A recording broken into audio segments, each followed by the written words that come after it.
പക്ഷേ ഈ വേദിയിലിരിക്കുന്ന മഹത് വ്യക്തികളോട് അതിൻ്റെ നന്ദിയും കടപ്പാടും അറിയിക്കുകയാണ്.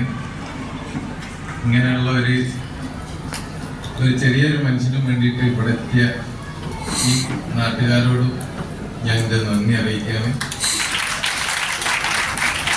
ഈ അതിമനോഹരമായ നാട്ടിൽ നല്ലൊരു വളർച്ചയിൽ പോണ ഈ സ്കൂളിൻ്റെ മാനേജ്മെൻറ്റിനോട് നന്ദി അറിയിക്കുകയാണ്. നമ്മളെപ്പോലത്തെ ആളുകളെ നിങ്ങൾ ഒരു ശ്രദ്ധയിൽ കൊണ്ടുവരുന്നതിൽ ഞാൻ ഹൃദയം നിറഞ്ഞ നന്ദി അറിയിക്കുകയാണ്. അടിപൊളിയാണ് ഈ നാട്. ഇങ്ങനെ വേണം, മനുഷ്യരായ ഇങ്ങനെ വേണം, ചേർത്ത് പിടിക്കണം. നമ്മളതാണല്ലോ പറയുന്നത് എല്ലാവരും. എന്ത് രസമുണ്ട്, എനിക്ക് എത്ര സന്തോഷമുണ്ട്. എനിക്ക് കിട്ടിയ സമ്മാന ആദരവിനേക്കാളും കൂടുതൽ ഇവിടെയുള്ള ഓരോ സാധാരണക്കാരനും ഒരു ആദരവ് കിട്ടുമ്പോൾ എനിക്കൊരു രോമാഞ്ചം തോന്നിപ്പോയി.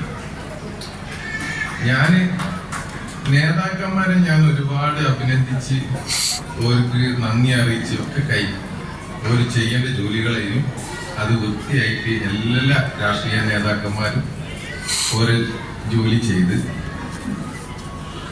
പക്ഷെ ഈ മനുഷ്യന്മാര് ഈ ചുവപ്പും നീലും മഞ്ഞയും ജയിച്ചിട്ടിട്ട് അവിടെ വന്ന രംഗം അത് മറക്കാൻ പറ്റാത്തൊരു സമയം. ഞാൻ എപ്പോഴും പറഞ്ഞ ഒരു കാര്യമുണ്ട്, ഒരു ചെറിയ സമയം മതി വിജയിക്കാൻ. വിജയിച്ചു കഴിഞ്ഞാൽ ആയിരക്കണക്കിന് ആൾക്കാർ കൂടെ ഉണ്ടാവും. ഈ വിജയിക്കുന്നതിന്റെ മുമ്പുള്ള ഒരു സ്ട്രഗിൾ സമയമുണ്ട്, അതൊരു ഭയങ്കര വലിയ സമയമാണ്. മാനക്കേട്, പരീക്ഷണം, മർദ്ദനം, അങ്ങനെ തുടങ്ങി കുറേ കാര്യങ്ങൾ ഇതിന്റെ പിന്നിൽ, വിജയത്തിന്റെ പിന്നിലുണ്ട്. ആ സമയത്ത് ആരാണോ കൂടെ നമ്മളെ ചേർത്ത് വെച്ച് പോലെ നമ്മൾ കൈവിടാൻ പാടില്ല. ഞാൻ ഇന്നെ ഈ പരിപാടിക്ക് ക്ഷണിച്ചപ്പോ ഇന്റെ ഒരു മോശം സമയത്ത് എന്റെ കൂടെ ശിരൂരിൽ എനിക്കൊരു കവചമായിട്ട് നിന്ന ഒരു നാട് എന്നെ വിളിച്ചിട്ട് വന്നില്ലെങ്കിൽ പിന്നെ ഞാൻ മനുഷ്യനായിട്ട് കാര്യമില്ലല്ലോ.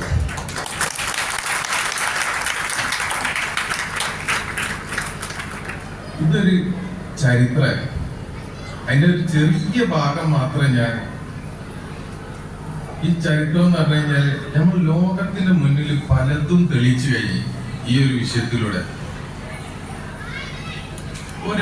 ഒരു സാധാരണ ഒരാൾക്ക് എന്തെങ്കിലും ഒരു അപകടം സംഭവിക്കുകയാണെങ്കിൽ ആ ആളുടെ പിന്നിൽ സകല ആളുകളും അണിചേരുന്ന ഒരുപാട് ആളുകളെ ഓർമ്മപ്പെടുത്തിയ ഒരു വിഷയമാണ്.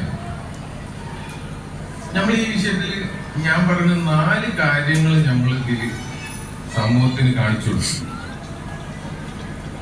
അതില് ഫസ്റ്റ് കാര്യം, നമ്മൾ ഒരുപാട് വിഘടിച്ച് നിൽക്കുന്ന ഒരു സമൂഹമാണെന്ന് എൻ്റെ അഭിപ്രായം. ഞാൻ ഇതിലൊന്നും ആദ്യം ശ്രദ്ധിച്ചില്ല. ഞാൻ എൻ്റെ കച്ചവടം കാര്യങ്ങളായിട്ട് പോയി ഇതിലിറങ്ങിയപ്പോഴാണ് മനസ്സിലായത്, നമ്മൾ മതങ്ങളെ വേർതിരിച്ച് വെച്ചിട്ട് അങ്ങോട്ടും ഇങ്ങോട്ടും ഒരു കച്ചറ കൂടുന്ന ഒരു അതപ്പതിച്ച ഒരു സമൂഹമായിട്ട് എനിക്ക് തോന്നി. എനിക്ക് തന്നെ നോക്കുമ്പോൾ മനസ്സിലായി, എന്താ ഇത് എവിടെയും കൊണ്ട് ഒരു എന്താ പറയാ ഉണ്ടാക്കുന്ന ഒരു വർഗീയത. വല്ലത് ചെയ്താലും വർഗീയത, എന്ത് ചെയ്താലും വർഗീയത. ഇങ്ങനെയുള്ള ഒരു ദീനെ നമ്മൾ മാറ്റി നമ്മളൊരു സന്ദേശം പേർക്ക് കൊടുത്ത് ഒരു അർജുന്, ഒരു മനാഫും, അങ്ങനെയുള്ള കുറെ ആളുകൾ കൂടെ ഉണ്ട്. നമ്മൾ കൂട്ടായി പ്രയത്നിച്ചിട്ടാണ് ഈ ഒരു വിജയം സ്വന്തമാക്കിയത്.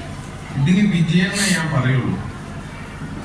ഒരു സമയത്ത് നമുക്കൊന്നും ചെയ്യാൻ കഴിയാത്ത ഒരു ഭരണകൂടത്തിന്റെ അടുത്തുനിന്ന് നമ്മൾ എല്ലാരും പറഞ്ഞ അസാധ്യമായ ഒരു കാര്യം, ഈ അസാധ്യമായ കാര്യത്തിന് നമ്മൾ സാധിച്ചു കാണിച്ചു കൊടുത്തു. അതാരാ? വലിയ പവറുള്ള ആൾക്കാരൊന്നല്ലേ നമ്മള്. സാധാരണക്കാരായ ഈ മുക്കത്തുള്ള ഈ ആളുകൾ ഇങ്ങനെ തുടങ്ങിയിട്ട് ചെയ്ത അവിടെ ഇരിക്കുന്നത് എന്റെ രേവത് ബാബു 10-20 ദിവസം ഓനൊക്കെ നിന്ന് ഷോപ്പ് കണ്ടിരുന്നു. നിങ്ങള് നിലത്ത് കിടന്നുറങ്ങി ജീവിച്ചതാ. അപ്പൊ അങ്ങനെയുള്ള ആളുകളുള്ള നാട്ടിലാണ് നമ്മളുള്ളത്. അപ്പൊ ഇതൊക്കെ ഒരു മതസൗഹാർദ്ദം, സാഹോദര്യം, അതിപ്പോ ആരെയൊന്നുമില്ല. ആരായാലും ഇപ്പൊ ഈ മുക്കത്തുനിന്ന് വന്ന ആളുകൾക്ക് അർജുനാരാ മനാഫ് പണിയെടുക്കുന്നത് മനാഫിന്റെ ഒരു സ്റ്റാഫിനും വേണ്ടിയിട്ടാണ്. ഈ മുക്കത്തുള്ളവർക്ക് എന്തിന്റെ ആവശ്യം ഉണ്ടായും? ബസ്സും വിളിച്ച് വലിയ ബോട്ടൊക്കെ ആയിട്ട് വന്ന്. അതാണ് മനുഷ്യത്വം. നമ്മളത് ഈ ഇന്ത്യയിലും ലോകത്തുള്ള ആളുകൾക്ക് കാണിച്ചു കൊടുക്കും. മലയാളികൾ മനുഷ്യത്വമുള്ള ആൾക്കാണ്. രണ്ടാമത് ഒരു വലിയൊരു സംഭവമാണ്. പക്ഷെ വാക്ക് എന്ന് പറഞ്ഞ ചെറിയൊരു വാക്ക്, അതായത് ഒരു പ്രോമിസ്. വാക്ക്, ഒരാൾക്ക് വാക്ക് കൊടുക്കുന്നത് ചെറിയ രസമുള്ള ഒരു ചെറിയൊരു വേർഡാണ്. 2 അക്ഷരത്തിൽ ഒതുക്കുന്ന ഒരു വേർഡാണ്. പക്ഷെ ഈ വാക്ക് എന്ന് പറഞ്ഞ വേർഡിന്റെ പവർ അറിയോ? 72 ദിവസം കൊണ്ട് ഞാൻ സ്വീപ്പായിപ്പിക്കും ആ വേർഡിന്. ഒരു വാക്ക് കൊടുത്തതിന്റെ പേരിൽ മനുഷ്യന്റെ ജീവിതം മുഴുവൻ ഞാൻ തുലാസത്തൂക്കിക്കും. പക്ഷെ കൊടുത്ത സാധനം അത് കംപ്ലീറ്റ് ചെയ്തിട്ട് തിരിച്ചെടുക്കാൻ പാടുള്ളൂ. അല്ലെങ്കിൽ നിങ്ങൾ വാക്ക് എന്ന് പറഞ്ഞ വേർഡ് ഉപയോഗിക്കരുത്. ഒരാൾക്ക് പ്രോമിസ് കൊടുക്കരുത്. ഞാൻ പ്രത്യേകിച്ച് മക്കളോടാണ് ഈ സംസാരിക്കാൻ ഉദ്ദേശിച്ചതും വന്നതും. നമ്മളൊരു വാക്ക് കൊടുത്ത് അത് ഞാൻ ഒരാൾ മാത്രമല്ല, എന്റെ ടീമുള്ള മുക്കത്തുള്ള ആള് അടക്കമുള്ള ആളുകൾ, നമ്മളൊക്കെ ഒരു ഗ്രൂപ്പിലൊക്കെ ഉള്ള ആളുകളാണ്. നമ്മളൊരു ടീമൊക്കെ ഉണ്ടാക്കിയിരിക്കുന്നത്. സേവ് അർജുൻ എന്ന് പറഞ്ഞിട്ട് നമ്മൾ കൊടുത്ത വാക്ക് നമ്മൾ നിറവേറ്റി. അതിന് പിന്നിലെ നഷ്ടങ്ങളുടെ കണക്ക് പറയേണ്ട ആവശ്യം. അത്രമാത്രം നഷ്ടങ്ങൾ ഉണ്ടായി. ഞാൻ ഇതിനെക്കാട്ടും കുറച്ചും കൂടി ഗ്ലാമറുള്ള ആളായിട്ടോ. അവിടുത്തെ വെയിലും കിട്ടും ഇങ്ങനെ ആയിട്ടാണ്.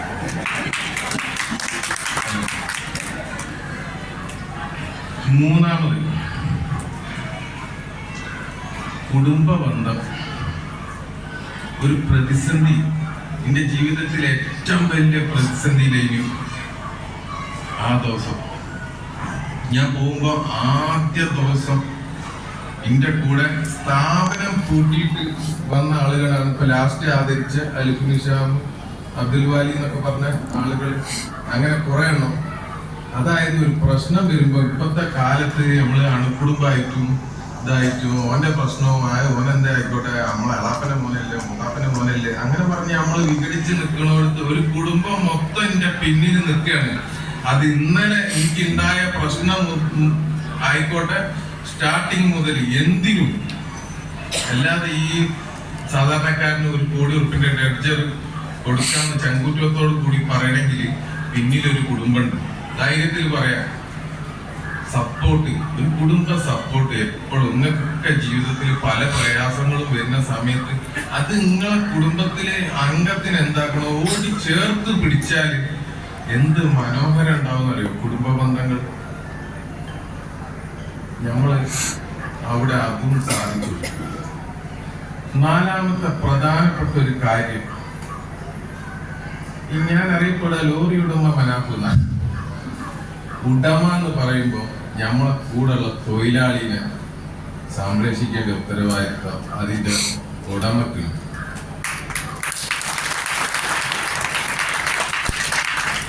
ആദ്യം ഉടമക്ക് മനസ്സിലാവണം ഈ തൊഴിലാളിയാണ് വീട്ടില് ഞമ്മക്ക് ചിക്കനും കഞ്ഞിയും ഒക്കെ ഉണ്ടാക്കി തരുന്നത് ഈ തൊഴിലാളികൾ ജോലി ചെയ്തിട്ടാണെന്ന് ഉടമക്ക് ബോധ്യം ഉണ്ടാവണം. ഈ ഉടമക്ക് ആ ബോധ്യമുണ്ട്.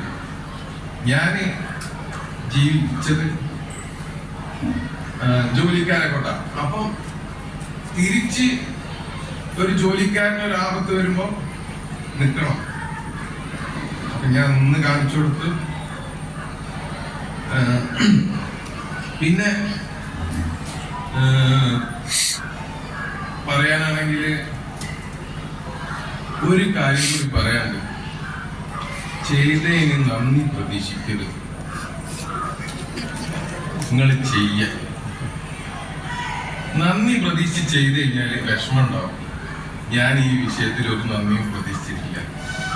ഞാൻ ചെയ്യേണ്ട കടമ വൃത്തിയായിട്ട് ഞാൻ ചെയ്ത് അതെനിക്ക് ഉത്തമ ബോധ്യമുണ്ട്. ഞാൻ എന്റെ കൂടെയുള്ള ആളുകളെ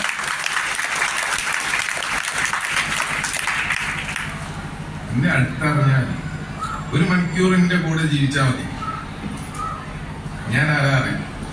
അപ്പം എല്ലാവരോടും നന്ദി പ്രതീക്ഷിക്കാതെ നല്ല പ്രവൃത്തികൾ ചെയ്യാം. ഇതേമായിട്ട് ഒരു സുന്ദരമായ നാട്ടിൽ ഞാൻ വന്നതിൽ ഞാൻ അഭിമാനിക്കുകയാണ്.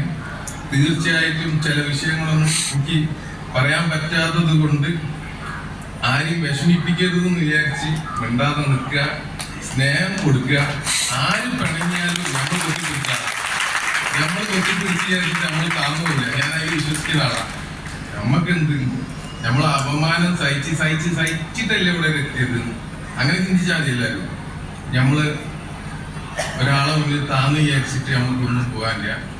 ചെയ്ത കാര്യങ്ങൾ അറിയപ്പെടുന്ന ആഗ്രഹമില്ല. എനിക്കൊരു ചോദ്യം ചോദിക്കാൻ. എന്നോട് പറഞ്ഞു ഇനി മുതൽ ഒരു മാധ്യമപ്രവർത്തകൻ എന്ന് പറഞ്ഞ അംഗീകാരങ്ങൾ വാങ്ങാൻ പോകരുത്. ഞാൻ ഇനി പോണോ പോണ്ടേ ഒന്ന് പറയണേ.